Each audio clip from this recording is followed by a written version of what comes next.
Hello YouTube. It's time for another story time. This one is a coming out story. Coming out story that hits several levels. Okay. Um, and this story is titled "My Wife Punched Me in the Face While She Was in Prison." And with that, we pause for a drink.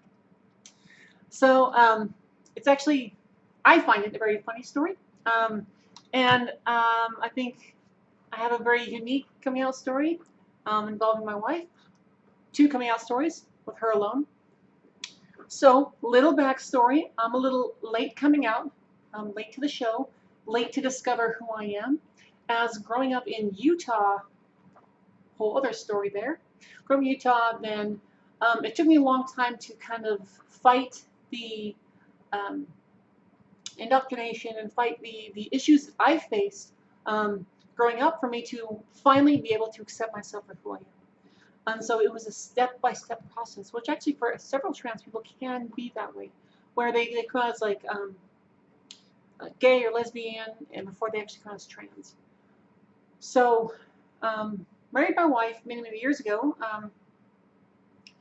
Soon after I joined the military, and we met online, y'all chat. Back before it was cool, we were some of the first. I don't know if that's true. They were some of the first, but anyways, it was back before back for the Facebook, Snapchat, all that, Instagram, all that stuff. So and then we met in person, and we ended up getting married. Okay, pretty quick, and had our beautiful daughter. Um, so fast forward several years, right? I had a hard time coping with a lot of things personally, while not being able to live my true self, or even be able to identify who my true self was. So eventually, my wife, we're skipping ahead a lot here because there's a whole bunch more stories, more story times. Eventually, my wife, she gets arrested, right? Her charge is her business, so I'm not going to put that in there, but she's in prison for several years. Okay. During the time that she's locked up, then I go on this self-discovery thing and allow myself to look deep into my heart and deep into who I am and start my journey to live my true self and find out who the true self is. So during this process, I eventually was able to identify myself at the time as a gay male. So I came out as, so I was in the process of accepting myself and coming out as gay male. And at the time, I like to do drag and cross-dressing. Weird. Hindsight being 2020. And as I try to do things the right way, and I try to do things the most honorable way I can in most situations, which sometimes turns into a dick move. It'll make sense later on, okay? So as I finally was able to say the words that I was a gay male, that identifies gay male. I came out to many friends of mine. I came out to some family members, and I came out to several of my wife's family, and she's still locked up at this time, right? I came out to several of her family too, because I wanted to get their feedback on talking to Kim and trying to find the best way to come out to her.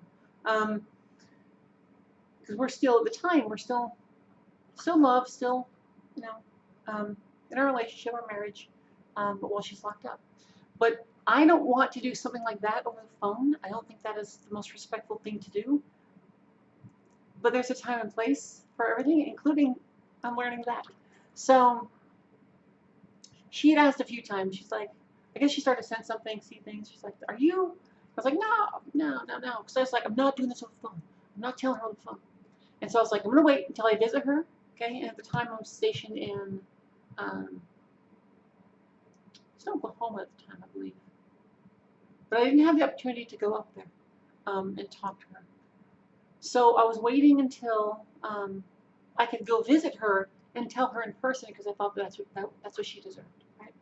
And she does deserve respect and everything, right? So come a time where I'm about to visit her, okay?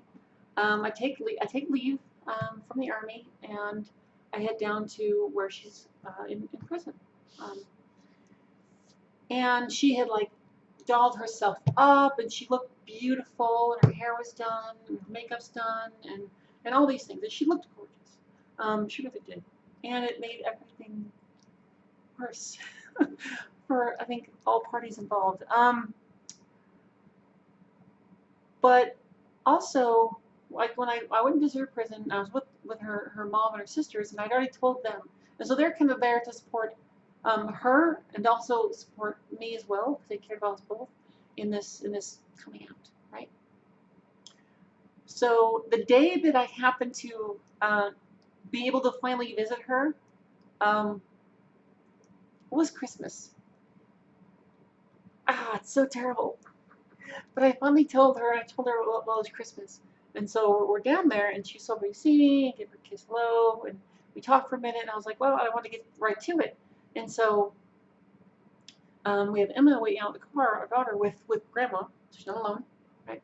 Um, and I tell her, and at first she's quiet, and you can tell she's angry. Like, you can see the look on her face, because she did all these things, looked beautiful for me, and makeup and hair, and she's worrying so much about trying to make me happy and stuff, and to make her best impression on this Christmas visit. So I tell her, and I let her know Emma's outside. When you're ready, I'll go get her.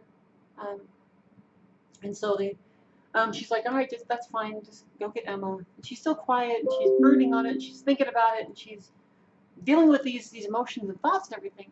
And so we have Emma down there, and on yourself, Kim is trying to control herself too, because everything added up where she'd even broached the subject before, and I flat out denied it, and wait these several months until finally I actually visit her prison, which happens to be on Christmas, where she did so much for me. And so as she's sitting there, she's holding our baby. Well, she's not our baby at the time. She's always our baby. My daughter's but Emma was sitting on her lap, and she's just brooding there for a little bit, quiet, and then she just out of nowhere, just a right hook right across the jaw. I took it. It hurt. It hurt a lot. It did. But I deserved it. She wasn't punching me because I was gay. That wasn't it. We're not supposed to identify. She's not homophobic. She was punching me because of the circumstances that I put her in, or the situation I put her in. How do I say? In that I didn't tell her on the phone so she'd have time to deal with things, is that I told her in front of people on Christmas when she'd done all these things for me and everything, and so her reaction was how I told her, not what I told her. And so she punched me in the mouth. I obviously didn't tell any guards or anything, and they didn't see, which is good. And I told her, I'm like, I deserve that. And we argued on the phone quite a bit from then on, for the next probably few months afterwards. And she was trying to understand things. She was trying to deal with her emotions, her thoughts, and herself. And I understand. At no time was she flat rejecting me. That wasn't it. She was trying to comprehend what had happened, and all these things. And of course, it was exacerbated by the fact that she was very angry with the way that I chose to tell her. And so I deserved it. I did. Right? So eventually, our relationship our physical relationship and our romantic relationship, I guess the best way, kind of comes to an end, and we become friends. We become just really good friends. We decide to stay married, right? But we're friends. We're really good friends, and that friendship became, kind of a sisterhood thing, sisters, friends, and just close, right? So there to comfort each other when we're hurting, not judge each other, and just enjoy each other's company. So we still live together. Obviously not here in Korea. She's at the house on Fort Sill. So fast forward, and now, of course, I got deployed here to Korea for 9 months with another unit. And while I was with that unit, I was finally able to completely identify myself and recognize who I am, and be able to live my truth. Well, not be able to live my truth yet. I was able to see my truth. That was it. See my truth, which is also very powerful. And so I was finally able to look myself in the mirror and be like, you are a woman. Easiest thing in the world I could ever say. Easiest thing. It came out like it. I was like, yes, that's it. That's it. That's it. I did it. I found it. It's great. And I just felt so whole and so complete and so wonderful, and it made me cry and all these things. So I was by myself. Um, and so I'm just kind of dealing with myself and dealing with these things and accepting myself, and I was able to be much, much happier from then on. Panic attacks stopped. My depression greatly diminished, right? Um, Not completely, because I hadn't started transitioning or started hormones yet, but, and I couldn't walk in the situation I was in. So, while I am coming to terms with myself, then I want to do this in a better manner now. So I had, I didn't come out really to anybody at the time. I came out to my lieutenant. I was stationed here with the time, because I mean we're a team, right? And that gave me, and I knew she'd be accepting, and that gave me at least one outlet here, someone I could talk to. And conveniently, when I identified myself, came to her. It was like a week and a half before Trump's infamous tweets. So, yay, that all added to things. Met her, and I was able to do all those things, just be myself, and have someone that knew and that respected me, right? So eventually, I came back to the States, and then it didn't really affect Kim and I's relationship at all, because once again we didn't have that romantic relationship anymore. And so I came out to Kim, and when I told her, I was like, hey, so apparently I'm not done coming out. I told her, so I am transgender, and I'm a woman, and I'm gonna start hormone therapy and transitioning and everything. And Kim, bless her heart, she didn't punch me this time, so that's good. Her response was, "Did I become a lesbian?" And my response, of course, was, "Yep, you gay as fuck now." And that was pretty much that. We laughed about it. We had a good time. And she's been supportive ever since, the whole way through, helping talk me through figuring out how to tell certain people and how to tell our daughter, and just how to come out to people, and checking with my timeline and when I plan on coming out to people and how things are going to change, and just being supportive the entire way, and referring to me as her wife since then. And so she's been great, super supportive, so awesome. She's amazing. And then she was also there when we told our daughter, Emma. So we went down to visit Emma. We're down in her hometown, and it was just the three of us together. We sat down on the floor. I was like, Emma, I got something I want to tell you. Just have a seat. So she sat down for too. And I always expect the worst case and just hope for the best. Of course, I didn't expect anything negative for my daughter. She's freaking amazing. Right, but there's always that level of fear involved. So I kind of sat back and I was like, oh, maybe I tell you. I'm a transgender woman. And my daughter.